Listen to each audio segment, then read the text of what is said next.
we touched on the Triumph Hurdle right at the start of the evening, Paul. So let's return to you and to what you're going to run. Well, the plan is to definitely run Zarkanda and Brampour, and highly likely Sam Winner as well. Just as I said earlier, we've got to make a decision on him. Sam Winner has won 2 from 2 at Cheltenham this year. I shouldn't have run him the last day in the really deep round at Chepstow. He's had a nice break. He's really in good order. And I'm probably a bit guilty. Before he ran the first day, I didn't really know what I had, and I worked him really hard. He jumped well and won really well, and then I suddenly think, he's a bit smart. It might have been a bit easy on him between his first and his second run, and then I definitely shouldn't have run him at Christmas. But he's back to where we were before his first run, working him hard, and he's going nicely. He is a national hunt horse in the fact that he never ran on the flat, and he's going to make a chaser. So he wants cutting the ground, but Ruby thinks, he's got an outstanding chance, and he probably has. And he's beat Grandaway and Amedia Laz on a track that probably suits him, may not suit those as well as. Zarkanda was really impressive the other day on his debut in a Grade 2 at Kempton. He blew me away the way he scored this morning. The improvement since Kempton to here has been phenomenal. What about that Kempton run? Did that blow you away? That's what I mean. Well, I was surprised. I didn't really know what we had that day, and obviously pleased. But he's just turned inside out since that run. You could argue, just looking at the way he acted on the soft ground, and perhaps he was really effective on it. And I'm convinced he wants better ground. Until he actually runs on it, we don't know. But he's obviously got class. And Brampour's done nothing but improve from run to run. Won last time at Taunton. I'd say he's a lot better horse now than he was then, and was the best flat horse of mine. So 3 good bullets to fire in this race, really, and which I think is a very, very open race. Okay, just on the subject of flat horses and your flat licence, is that only for one horse? Or are you going to be training quite a few? Andy's very keen to run Celestia Halo at Royal Ascot, and I might run 1 or 2, but it's not not going to be a big issue. He won't get the trip in a bus. So who was that? Go on, what was that? Celestial Halo won't get 2 miles 6 in the Queen Alexandra. They tell you what, you need to stay 4 miles to go in that trip. That thing. I'm not sure. That's just I will tell Andy that when I see him next week. Okay. Look forward to that heated debate. So of the horses you've mentioned, Zarkanda seems to have caught you a little bit by surprise. Yeah, he has surprised me. Sam Winner's got the form in the book, and he's very effective around Cheltenham, and that's what you need.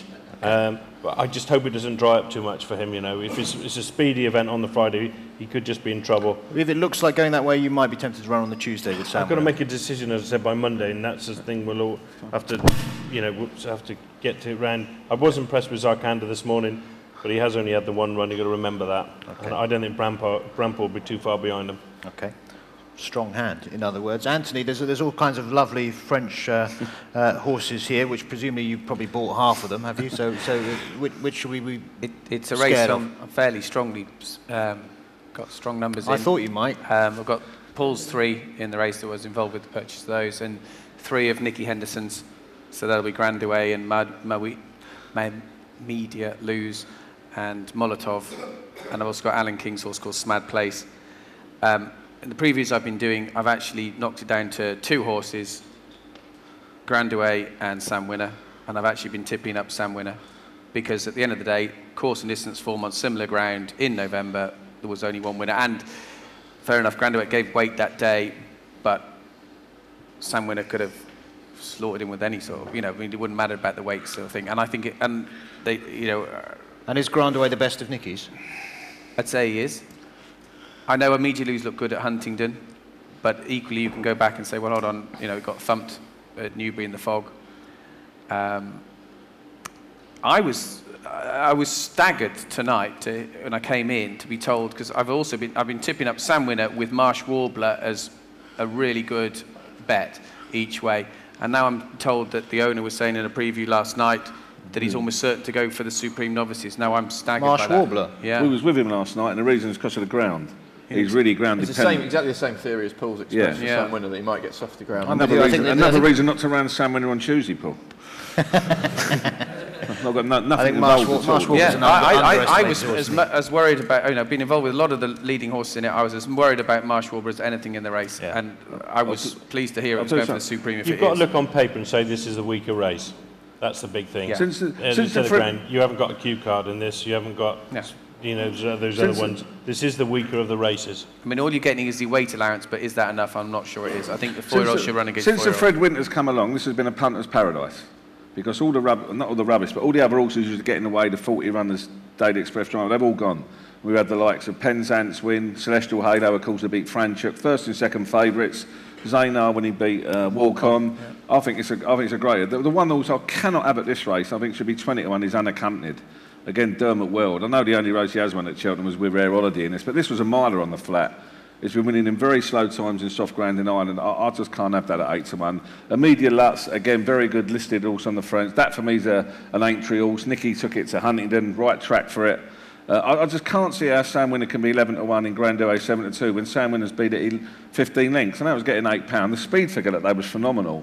We also was third in that race. I backed for the Fred Winter called Plan A. I know that's gone from Quinlan out to Gordon Elliott. I think that'll improve for going to Gordon, and I think 131's a fair mark for that, although Kieran will probably take umbrage with that. Zakandar, again, a phenomenal speed figure when it won at Kempton. Very, very good time. We've got Grandway heading the market, and Media Lose, one of a couple of interesting fillies in the race. We can hear from trainer Nicky Henderson, who's going to fill us in on Grandway and Media Lose. These would be the 2 Triumph Hurdle horses. I would expect there are others. Grand Duet and Immediate Lutz. She ran away at Newbury, finished then, we had to settle her, and she was second to him, then fell at Kempton. And as I say, I then went to the Chatteris Fen, which I thought looked a weak enough race. That really, we couldn't do too much damage. She did win very easily, but while I was hoping for £4 or £5, we got 18, which in all in fairness takes her clean through the Fred Winter, because I don't think you're going to win it with that sort of rating. I don't know, she's in it anyway, we'll decide, but I would think she'll probably go Triumph, as will Grand Duet. He's done nothing wrong. He's a new Frenchman, he was very impressive at Newbury, beating her. And he's fit, fresh and ready to go. Grandway, you think probably best of Nicky's, but you'd prefer Sam Winner. We touched on, briefly, Unaccompanied, rather dismissed by the couch. What's the word in Ireland, Johnny? Do we like Dermot's filly? I'm sitting on the couch on this one, yeah. I think even listening to Dermot, she won a really weak maiden hurdle first time out. Traditionally, our 4-year-olds aren't strong, which is something, I don't know, I don't think 4-year-old horses, they don't seem to really last it out. They're all point to point in Ireland, aren't they? Yeah, true, and they're all been for sale, I suppose. I mean, Unaccompanied, she actually did run over further on the flat, but she seems to have a preference for digging the ground, and that's another big worry. And I don't rate the form of her Leopardstown run that strongly. For all that she did it well, I have to say I like Sam Winner in this as well. And so interesting that Binocular couldn't do it, go back and win the Supreme Novices. Maybe I think it's a weak Triumph, though. Do you think, Paul? Or? I think you're probably right. Yeah. I mean, it's odds on he'd run in this race. I think, I say the Triumph since the Fred Winter's been a great race for punters, because you got all that with the Fred Winter taking it away, Paul, haven't you? And you know, you won it with Celestial and Franchuk. They were first and second in the market. And won by quality horses. Yeah. Again, because they don't get all the trouble in running used to get before. So I remember seeing you then getting beat in this race, you know, many years ago. If Zarkander hadn't won so well at Kempton the other day, I wouldn't even been considering not running him. That's the only He won the same race as Soldatino, wasn't it? Last year's winner, was it? Yeah, and Binocular won the race. And Punjabi? Yeah, it's been a good race. Win it on pedigree anyway. Not many horses win that on their debut either. So just to clarify that winning that is putting you off running. No, it means you've got 2 bullets. You know, with him and Bramford as well, it just. I see. Okay. You know, if the grain's quick, I can just see Zarkander, making him go. It's never going to be quick on the Pride, is it?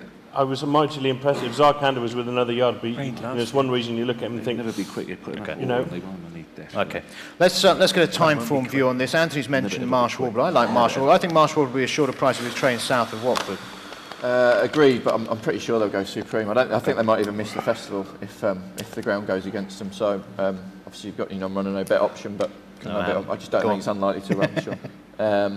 I'm pretty much echoing the rest of the panel. I think, as everyone rightly said, Sam Winner's got the best piece of form. It's a matter of whether he can replicate that under the conditions that he'll face on Friday. I really think Paul's got 2 really strong chances. Obviously, I'm slightly anti-big bucks.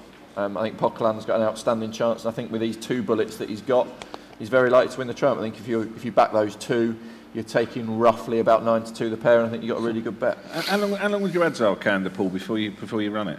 I bought him right back in September and gelded him and given him loads of time, so he's entitled to improve. Was it? So you bought the, you know, whereabouts? Was he form in France? Well, he was very colty, and he ran in blinkers on the flat first time, and he won the first time, but he only had the blinkers on just to make him more manageable because he was colty, and the fact that I saw him being like that was what attracted me to him. The fact that, you know, we can manage it. You could, you know, get him gelded. He was going to have something about him, and just, you know, when he first came to the yard, he'd obviously had a bit of a rough time because he was colty, and he'd literally kill you. Now he's the other way around completely. He's like your best mate. He's a different horse altogether, and he's improved from Kempton. He's just improved, and from Kempton physically, he's jumping this morning.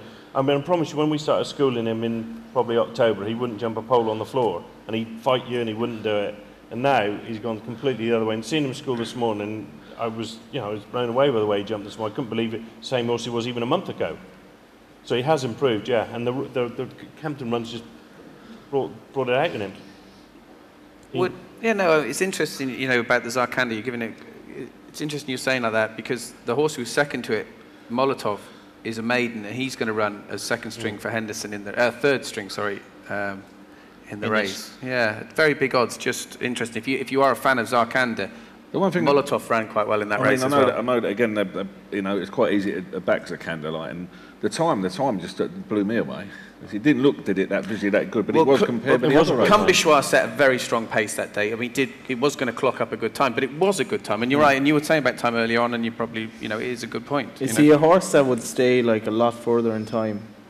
I think he probably will, but he's got plenty of speed. You know, he's half brother to Zarkova. He's got a class, and he jumps quick. And the other day at Kempton, you know, for a horse having his first run, he was a bit careful at 1 or 2. You know, some horses would have lost 2 lengths and struggled. As soon as he's landed, he's back there again. And Darryl said he couldn't believe it from the back of the third last, and he asked him just to quicken up. He's upsides them, and then he said, you know, clicked again. He was away from them. I know what's the video again. He travelled like a really good horse, didn't he? He travelled like, you know, just. That's what I can understand. It was just not a flash in the pan. Do you know what I mean? I couldn't understand he was 7-1 if he'd worked that good at home. Well, because I thought he was backward. He's not what you call a flying machine at home, but those are the best horses. He was backward. And actually, him and Tonic Release had ran in the race, had worked together basically for a month beforehand. And if you worked them over 5 furlongs at home, Tonic Release would work the best. But he'd had a bit more experience, and you can never tell till they run. Class always comes to the fore on the race, and he's got plenty of class. Sometimes they don't know, Couch. I think that's what they're saying. It's terrible, isn't it? You still don't know what to do now, do you?